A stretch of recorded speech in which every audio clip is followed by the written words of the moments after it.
You are listening to Inspector Toolbelt Talk. I'm trying to come up with different ways to introduce our podcast here. But today, we have a special guest. We have Michael Weatherford. How are you? Morning, sir. How y'all doing?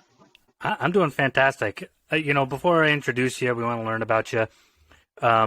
We went to record this podcast, and you're like, hang on, I have to get the critters in. Yeah.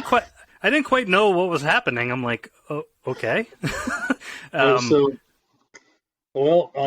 doing home inspection on JCW Inspections, which has kind of been paused right now due to a knee injury, but also take care of a 360-acre ranch for a gentleman outside of Tulsa, Oklahoma out here. We got some cows and horses out there. If you're watching the weather, we got some weather moving in. Started in last night with these guys and trying to get them out into the barn and get them all covered and stuff. And anybody that's dealt with animals knows that sometimes they have a mind of their own. So it's been it was fun. That's awesome.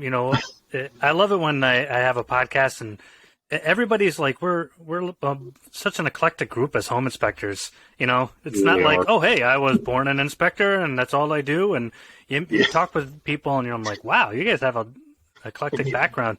Yeah, you get people from all sorts of. That's something in the various groups. I got a couple groups I admin or co-admin in. That's something we hear a lot of questions on. Is I don't have background with construction or electrical or whatever. And a lot of times I like to get in there and be like, hey, I came out of warehousing and logistics in the medical field. So, and now I take care of property and, it helps, but you don't have to have it. So, and I've known a few people. One guy was actually a lawyer that came out of it. I don't know why you'd leave lawyering. Well, I guess I could, but it just seems to me the money would be so much better doing that. So. Yeah, not necessarily. But it's funny you say that. That's a whole different podcast we could do about it. But one of the best home inspectors that I know came out of mechanics. He was a mechanic, and he just learned everything he could. And I tell you what, he's pretty fantastic. But anyways, different discussion. I want to go back to what you were just talking about, that you admin 2 home inspector groups. And that's why we have you on here today, because this podcast is about Facebook etiquette. Now, before you hit the stop button on this podcast, this is we're going to play devil's advocate for both sides of the issues here, because I tell you what, we as home inspectors probably use social media more than any 15-year-old girl at this point, because you post something on Facebook, you're going to have some comments in these groups. So I'm a big user too, so I'm not saying everybody else is a 15-year-old girl and I'm not, but but what are the two groups that you administer? So I'm co-admin in the home inspectors, helping home inspectors. It's probably, I want to say it's the 6th largest Facebook group now. That's about what I was going to guess. 2 years old. But one of our members had actually posted analytics that they found. And we're, I want to say the 6th largest group now. Yeah. And then I also had co-founded and co-admin the home inspectors tutor group, which is geared more towards the newer, still in school home inspectors. So I'm glad you clarified that, because when you first told me the home inspector tutor group, I just thought it was a really group of gassy home inspectors or something. Sorry, I like to inject some dad humor in there. Different group, right? Like that. Yeah, totally different group. We've all been there. But I want to talk to you a little bit about today about Facebook etiquette, because I just sit back on the sidelines and watch. I'm not the admin of any Facebook group. We've all been there. We've either asked a question or answered a question, and then like 3 hours later, we're looking at our phone and we're like, whoa, okay, here we go. Yeah. You've seen a lot of that, though, on the admin side, right? Yes, we do. We tend to monitor them a lot. Sometimes folks will come in there, they'll be looking for, they'll think it's a stupid question because they don't know. And we encourage questions. There's no stupid question. But you'll get, I guess, some of the saltier, hello? Just a moment here. You got a little kitty. One of my cats decided he wanted to jump up here and join. That's okay. For everybody listening in, I also have my cat here in the background on the window. His name is Ron Swanson. He is my office buddy. He literally comes in first thing in the morning and leaves when I'm done for the evening, and he's my office buddy. He just sleeps, though, so Oh, Strike. That's my buddy Striker. He likes to be in the middle of everything. So Yeah. Yeah. Everybody likes cat butt on camera, so there you go. don't encourage him. Yeah. But no, yeah, we'll. I see a lot of times. Well, I see a lot. It's simmered down some in the groups. We get somebody new and they'd ask a question, and you get some of the older hands that a little less newbie friendly would come in and really berate, and yeah, we'd have to watch those and make sure it doesn't get too sideways. So it's a fine line we walk between trying to let educational and learning experience, and then just outright disrespect and rudeness. So yeah, I was watching one today where somebody asked a newbie question, and basically some people gave some salty answers, and then his retort was basically the F word several times to several people, and that was his only answer for several posts. And I'm like, okay, there's two sides of a situation here, and I see this happen a lot. I'm going to play devil's advocate for both sides. Huh? If you're a new guy and you show up, and let's be honest, we say there's no dumb questions, but there are, and you ask a question that you could have Googled. When I grew up, I had all brothers. If I did that, I got my butt kicked. If my other brother did that, then we kick his butt. There's a certain amount of, if you could have Googled the question, or if you ask something that shows your newness, and somebody says, go back to school, they may just be saying something that needs to be said, maybe to a certain extent, just in the wrong way. But our taking offense to it just brings it down to their level. Now, for us older guys, so if we're going to respond that way and then complain that our industry doesn't know enough, or that the new guys are bringing our industry down, but every time they ask us a question, we just brush them off, say something rude, or yell at them, go back to school. That doesn't encourage them all to try and learn. Yeah, neither side is helping either side. So right. Yeah, and we understand that there's, both groups. There could be somebody out, like I could be out on an inspection, and I could come across something like a boiler, because I ain't seen but a few of those. And it might be quicker, to post in the group, hey, is anybody, I'm on the site, does anybody have some information on this?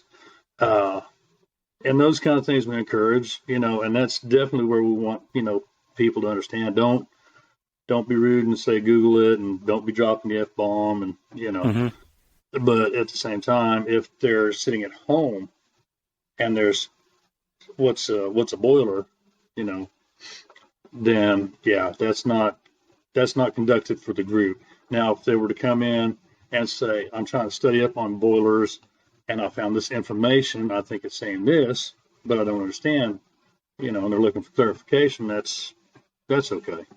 If that makes sense. Yeah, no, I think maybe we should take this in pieces like you just expressed. From a newbie standpoint, what Mike just said there is very important for us to remember if we're new. If we're out in the field, we're in an attic, we've never seen this before, let's go ask the group, guys, can you help me?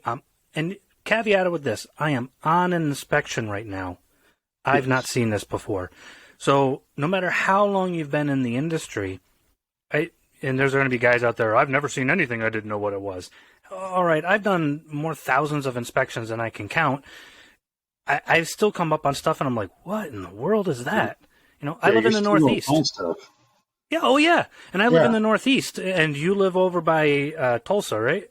Yeah, down here in Central. Yeah. Yeah. So the buildings are going to be completely different styles, different things. Even in my area, one neighborhood to the next, I'm like, oh, they did this here, or they did that there. You can't know it all. No. But like you said, if we're a newbie and we're sitting at home and we could just very easily Google it and we just throw it at the group and then we're mad at their comments. Right.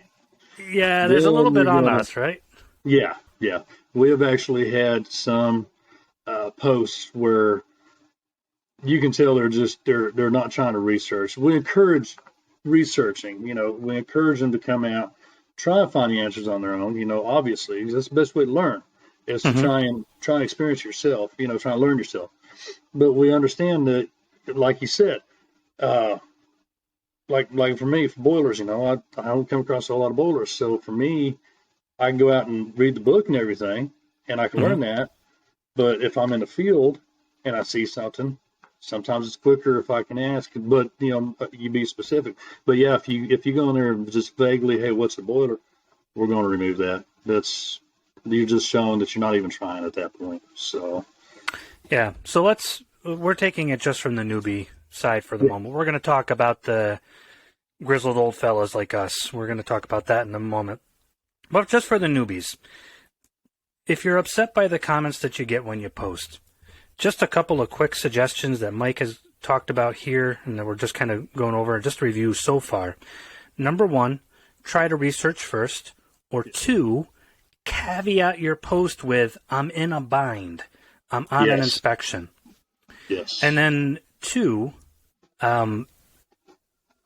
remember, this is just my opinion, remember that the guys that you're asking are giving you free information.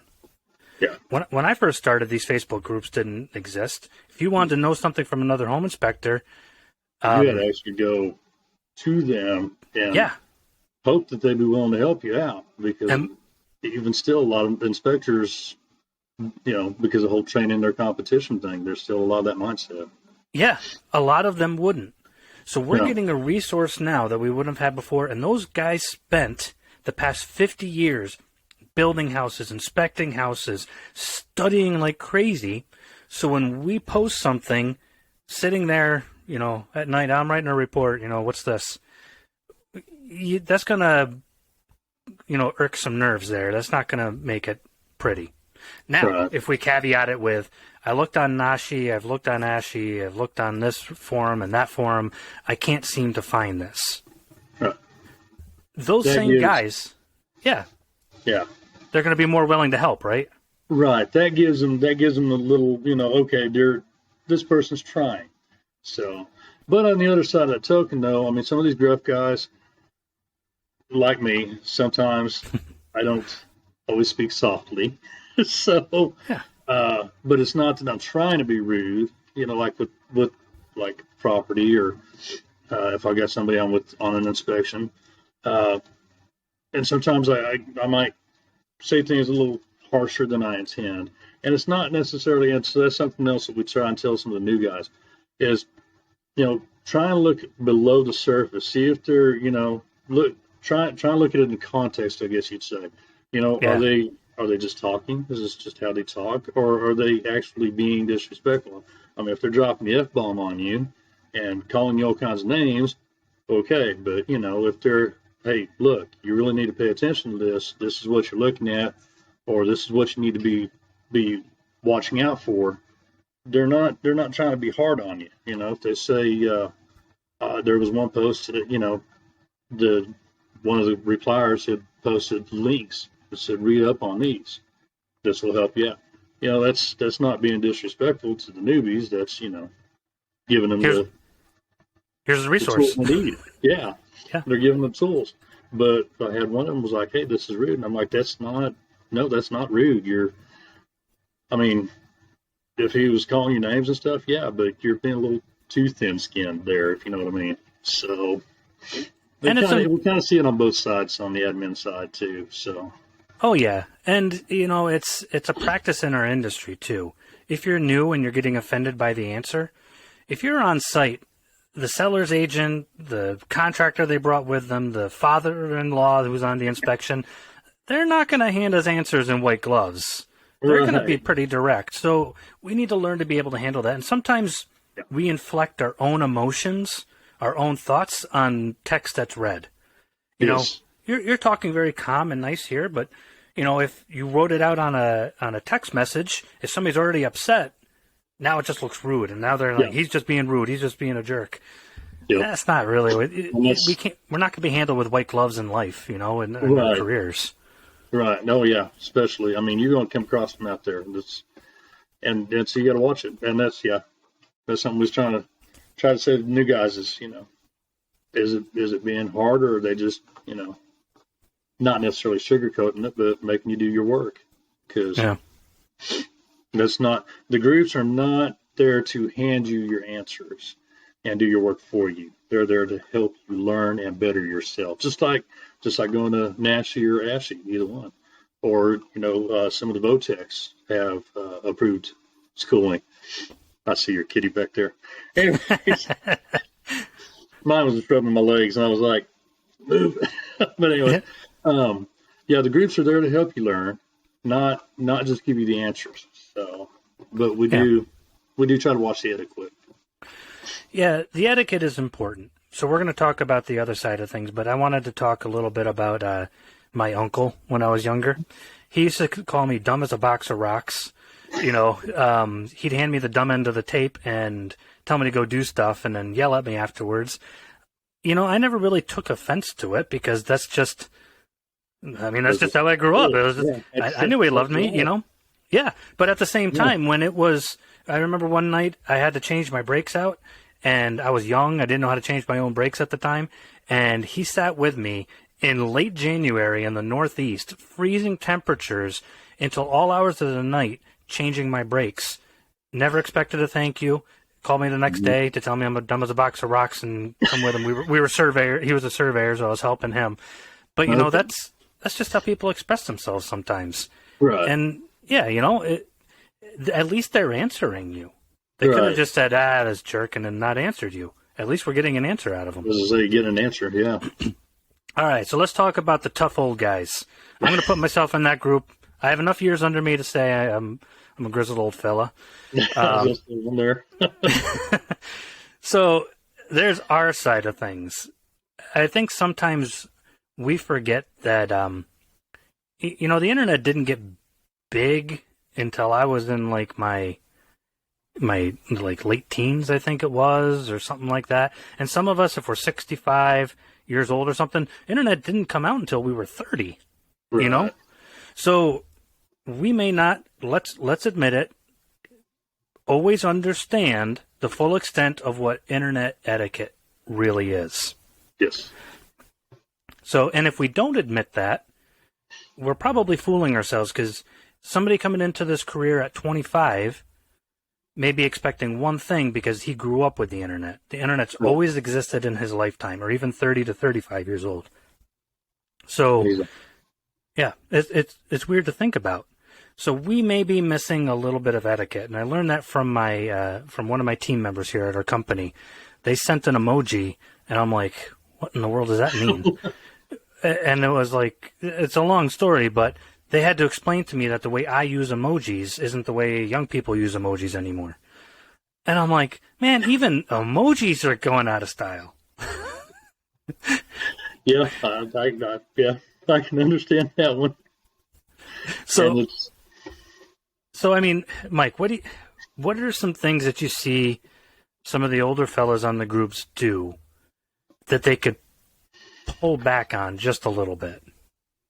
I would think, so it's kind of the gray shaded for me, because I like you, I grew up a certain way, and a lot of these younger ones, they're coming up differently than we did, But I think one of the biggest things is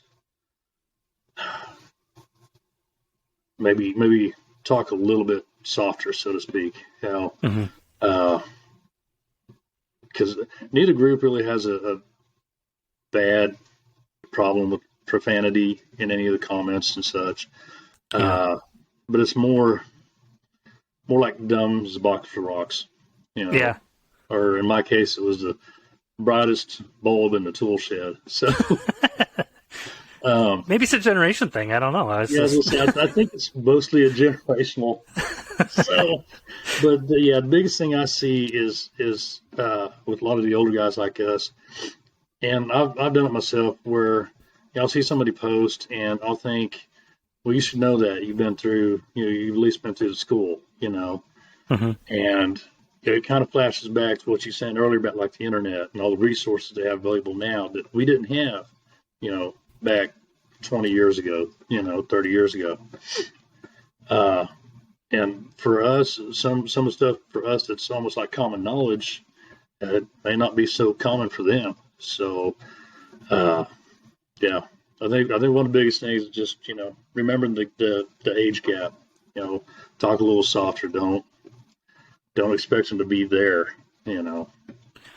Yeah, and I think it's hard too Remember, because we all started somewhere. I think that's probably one of the bigger things too. So we've all started somewhere, and some of those older ones, you know, forget what it was like when we started out and not knowing, and you know, we had to take a lot harder bumps, but we still had to start out too at the bottom.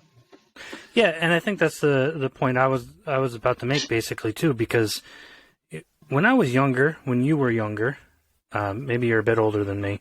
I'm in my 40s somewhere. I'll not ever let everybody know exactly. I'm a little bit north end of the 40s there. Yeah. So okay. So around the same. We're pretty same close. era. Yeah. Yeah. So we'll call it ballpark. Let's call it ballpark and leave it there. But when I was younger, you know, I think it was the beginning of the end for people learning the trades as part of life.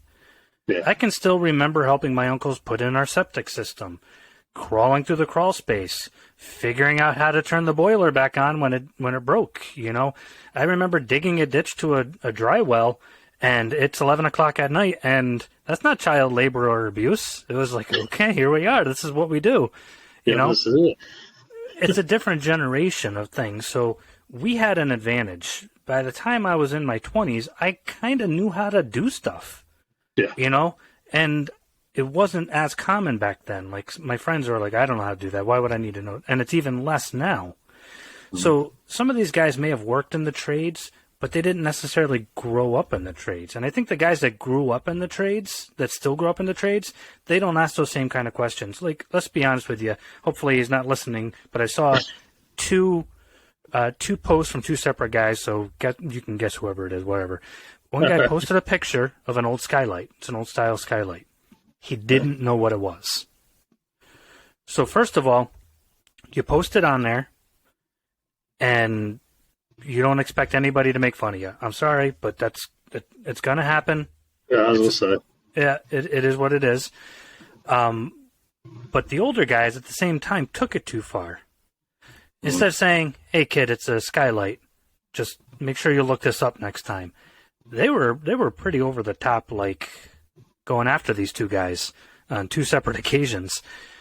So there's fault at both sides. It's like, think about that young guy. Does he have a construction? Did he grow up installing these things? Has he fixed these things before? He's trying to make a career out of this and trying to learn. And the one thing that guys kept repeating, you're charging people money for this? So there is validity on both sides of that. Yes, he is. Technically, if he has a license and the state is licensed, the state said he's qualified. So help him become more qualified. Exactly. For the older guys. And for the younger guys, it's like, listen, license doesn't necessarily mean you're qualified. No. If these older guys are willing to even talk to you, to tell you, hey, son, you're as dumb as a box of rocks, take it back. And like you said, take it at face value. Yes. What are they trying to say? Okay, I should have known this. Yeah. I always tell people the story when I didn't know enough about electrical. I've mentioned this on another podcast when I was younger. It just wasn't my thing. So I went back and I learned everything I could about electrical from a couple of bad experiences and a couple of guys telling me, you're an idiot. Oh, okay. So I took that as, okay, I'm going to go back and learn everything I could. Now I teach courses on electrical. Nice. So spend some time and take that at face value. I still don't think of those people as being jerks. I'm like, I needed to know that. Presentation, not that great, but hey, here it is. But yeah. What are some other things that might hurt the whole dynamic of a Facebook group as older guys? Because we talked a lot about the younger guys. I think that's, basically low-hanging fruit. You ask a dumb question, you're going to get a dumb answer. But for us older guys, what are some other things that you think we need to improve on? Probably be more open, be more accepting of these younger guys coming in. Yeah. Be more understanding of their lack of knowledge. Like you said earlier, we grew up learning certain things. Grew up with certain trades, and a lot of these guys don't. So on the one hand, it's like if you're going to come in here and try and learn, then be ready for some hard knocks. But for us older guys, if these people are trying to come in here and learn, let's be a little more accepting of them. At least the ones that are actually trying, not just the ones that are posting the picture up there and hoping somebody teaches, writes out their report for them. We don't need those. But if somebody's actually trying, let's be more accepting. That's something I probably see a lot, is some of the older guys have a hard time accepting these younger guys. Maybe it's fair competition. It could be that, because we're getting older, we're coming out of the fields more. I don't know, but for me, it's I used to have a problem whenever somebody come in trying to come into my area. Now it's more, no, come on in, let's learn together. Maybe I can learn from you. You're a little bit younger, your mind's a little fresher. Not saying that my mind's not fresh, but I'm pretty sure the cobwebs are growing cobwebs up there. So, but some of these young guys, they've got a good perspective that we may not have ever thought about. And if we keep shutting them down or trying to shut them out or shoving them off, then we're going to get stagnant and we're not going to go anywhere either. So, yeah, I think that's part of the problem, is there seems to be a rift. And it's not always just older generation and experienced guys versus newer guys. But that seems to be quite a bit of it. And that's a big one. Yeah, it's a big one. And we're going to talk about a third aspect here in just a little bit. But as that rift widens, we as older guys are like, if we worked in the 90s in inspections, we realize now that the price of an inspection has gone nowhere. And then we blame the younger guys for that. It's like, come on, guys, you haven't raised your prices in 30 years if your prices are the same. Well, they're keeping the prices low. I'm like, then go work with that guy. Help him to raise his prices. Show him what he can do to bring more value to himself. Exactly. And I remember somebody saying, don't show everybody all your tricks. Don't do this and don't do that. I'm like, listen, nobody wanted to show me stuff when I was younger and just starting out. I went through and started to show everybody everything, including my competition. There's a competitor of mine that got started. I helped him, and now he's doing extremely well. I don't view that as a problem, because now his prices are up, my prices are up, everybody's happy. Everybody kind of wins. Everybody kind of wins. Yep. So it's not as cutthroat as we might think. I like my area here because there's several of us home inspection companies. We literally hang out. We talk, we hang out. I remember when COVID first bursted out, we were all contacting each other. What are you doing? Okay, can you help me here? And we're doing this and this and this. It was awesome. It was like a little coalition. If somebody's down, we kind of help them get up. Be that instead of, Instead of trying to step on them to get it further, try and help, lift everybody up. Or be afraid of that young guy. You're charging less and offering too much, and you don't know. I've been through the war of, 30 years in this business. Okay, cool. But like you said, fresh perspective. So, like smart homes. Yeah. Smart these younger people. A whole new critter. Yeah. So some of these younger guys, they come in and they're like, oh yeah, this is what's in my house. They can say, okay, here's the C-wire on the back of the thermostat, and here's how you program this, this, and this, and this. And yeah, they understand it so much better because where we grew up, okay, kind of stoned it here. We grew up with the hammer and screwdriver. They grew up with the electronics and the laptops. So they've got, or at least for me, anyways. They've got a better understanding of all that smart technology and Wi-Fi and wireless and program your whole house and run it from the phone, So and even if my door. So well, and even if we're tech savvy as an older person, and we're like, yes, I understand this just as much as a young person, it's not the same when it's second nature, and that's what they grew up with, Right. It's you're pretty tech savvy, so. Well, but at the same time, my daughter, she goes, oh, just click here, here, here, here, here, here. And I'm just like, okay, I'm pretty tech savvy, and it's just second nature because that's what they were born on. You know what I mean? Yeah, that's what they do, yeah. Yeah, that's what I was saying. They grew up with it. It's what they know. Yeah. So. But there's always going to be two. It's not every older guy is not going to be tech savvy, and every younger person is going to be tech savvy. But as a whole, there's two perspectives there that can be brought together. The third aspect I'd like to talk about, though, is peer-to-peer. I see a lot more of that going on. Do you, Mike? Like two guys who've been in business, one guy 14 years and the other guy 16 years, and they're just going at it like a brawl online. Have you seen that more of that going on? Kind of fighting amongst themselves. Yeah. Yeah. And I've seen a real big uptick in the last, probably a year or so since the market kind of went down. So I don't know if it's so much, personalities or if it's a market scare thing going on right now. But yeah, and I've seen it. I mean, I've seen it with the older guys, but I've also seen it with some of the younger ones too. So, yeah.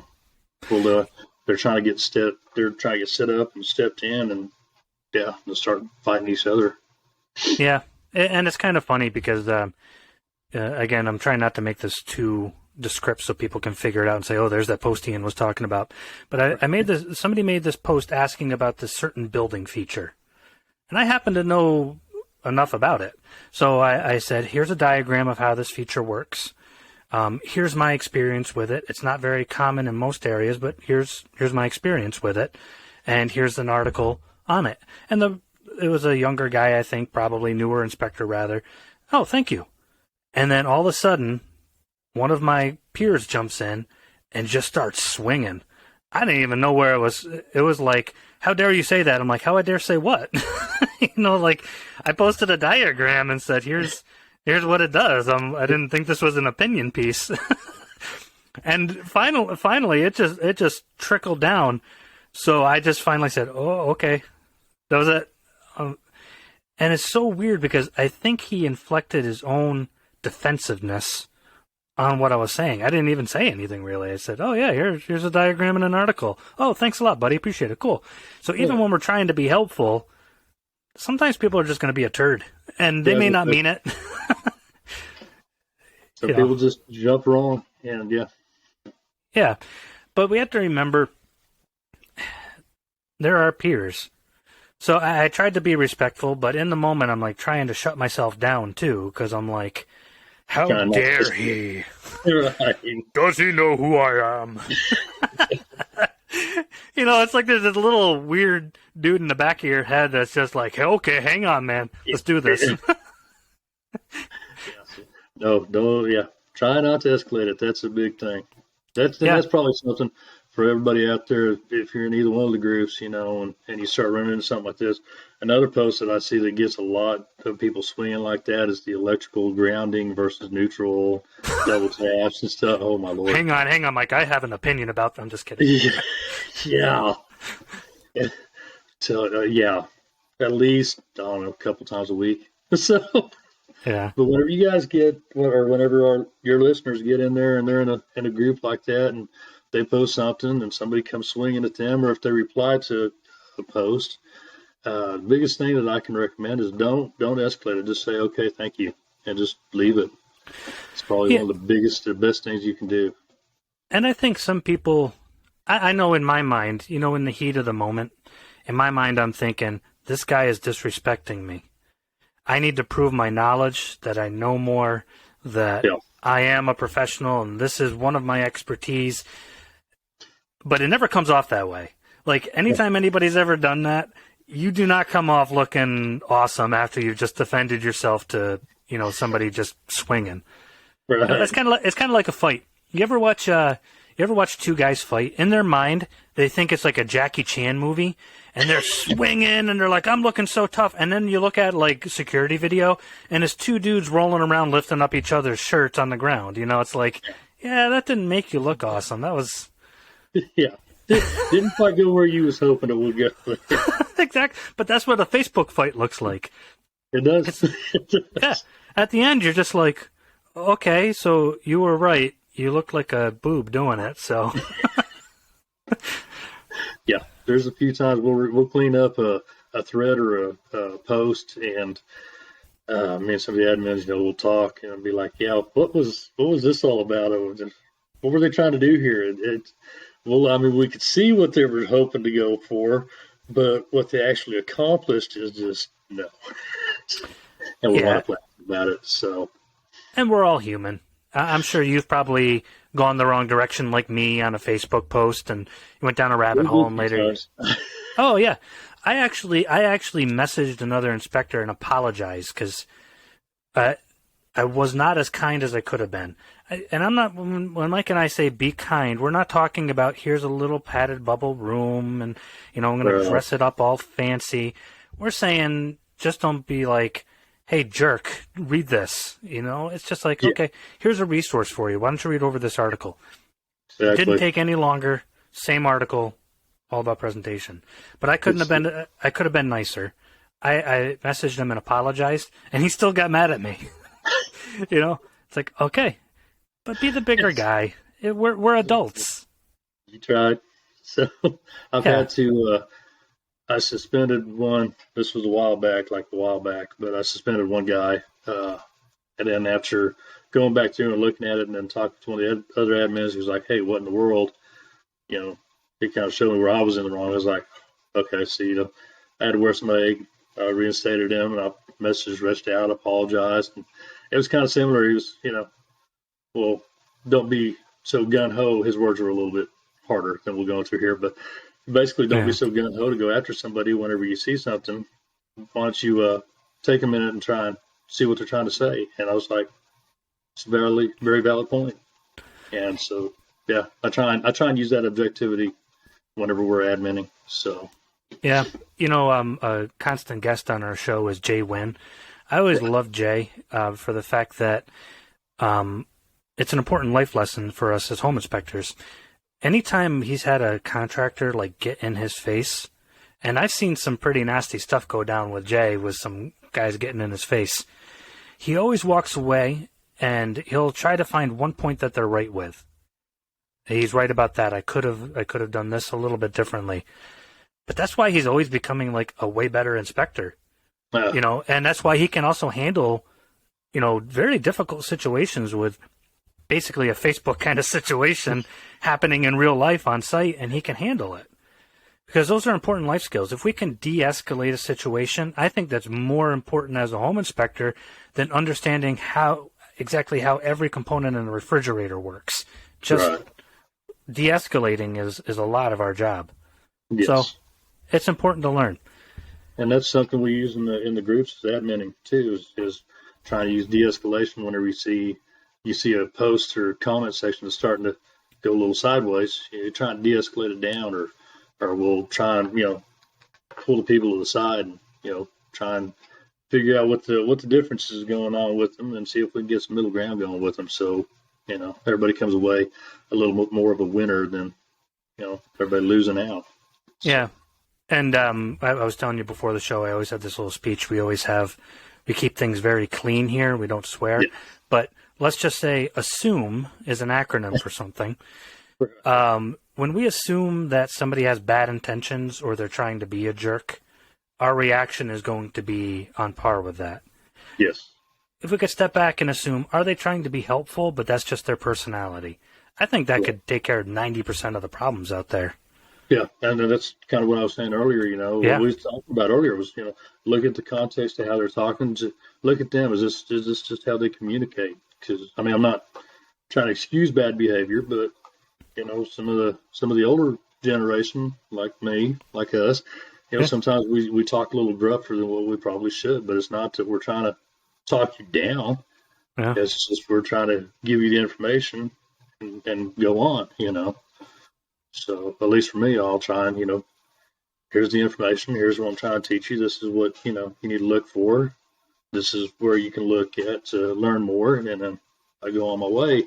It's not that I'm trying to be hard on them or something, but.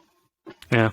So I think if we were to sum up this episode, and maybe you can either add on or correct me. If we're a new inspector, get thicker skin. Yes. I think that's really what it comes down to. You're going to have a lot of hard times in the career as a home inspector because you're paid to give your opinion and nobody's going to like it your entire career. So get thicker skin. For the older guys, we don't know everything. No. Let's just back up a little bit. And if we want to fix our industry, we need to help these guys without being a turd to them. Yes. Yeah. Let's elevate the industry. And then bringing them up. So. Yeah, exactly. We don't need to be hard on people because they ask a question. Right. And from peer to peer, de-escalation and assuming the person has good intentions will always end up better in the long run. Yes. Exactly. And a lot of times, de-escalation, even peer-to-peer, even whenever you're out there in the field and you got the father-in-law with the tape measure, de-escalation, that's almost always going to be a good tool to have if you can build that up. We could talk about de-escalation all day long. You're gonna have agents who's in, like, I've inspected many houses where this was their big commission for the year. You want to talk about tense environment, or the father-in-law, or another inspector, or whatever it happens to be. De-escalation. That's an amazing skill. When I see guys do that online, I have the utmost respect for them. Guys like you, I have you on because it's like, oh, it's a de-escalator. Cool. Not the guy who's starting that sloppy, rolling around on the ground kind of fight thinking it looks cool and it doesn't. Yeah, it's not stirred up. Yeah. One thing I will say, maybe we could end on this point. What's your opinion on blocking people in the groups? Because I see that happen a lot. I laugh my butt off because they're both arguing and then they can't see each other, but they're still going at it. And there's like two separate conversations happening. And I'm like, if you guys just unblocked each other, you could actually see what's happening. Yeah, you could actually have a conversation where we resolve some stuff here instead of. Yeah. I had this one guy that blocked me. I don't even know why. Maybe he didn't get my sense of humor or something, or he just didn't like one of our posts. I have no idea. But he blocked us, and there was this weird thing happening where people were responding to him and me, and I'm like, what in the world's going on? This is so weird. And like, it started to look super weird to everybody else, and it was like, all right, this is stupid. So I just think the worst possible thing you can do is block a person in a group, because then it just looks weird. Yeah. Yeah, because then you're not getting a chance to de-escalate it, and you're not getting a chance to learn from it. So those are probably two biggest things right there. You go blocking somebody, you're just hurting yourself. So. And that might be a revelation for a few people out there that didn't realize, oh, wait, when I block them, they can still see both parts of it. Other people can still see what we both post. Yeah. Let's step back and think about that. That can make some weird stuff. That's kind of like putting up a wall in the middle of the room, but there's still other people in the room. You can't hear what the other guy's saying, but the other people can. It makes things awkward. Yeah. Yeah, and then we got to go in there and we get, what in the world is all this? And we got to go through, clean it up. So you know what's going to happen after this podcast, Mike, is everybody's going to dig up every weird comment that me and you have ever said and said, hang on, guys. Go for it. We've all been there. That's why me and Mike are here. We've all been there. We've made mistakes. We're trying to help. Daily make mistakes, but you always learn. So. Yep. So, Home Inspectors Helping Home Inspectors is one of my favorite groups to be in. You do a great job adminning it, you and the others. Thank you. The Home Inspector Tutors group, again, that is not for gassy home inspectors. That is for tutoring. And Mike is an admin over there, too. But, Mike, you've been awesome. Thank you so much for being on. You're just a great guy to talk with, and I hope you had fun putting all that cattle away. They're a mess. I'll just... We'll just leave it at that. Yeah, I was going to say, I'll leave it at that, but that was a mess. If they haven't had the experience dealing with cattle and trying to get them, yeah. So. Well, our cats have met.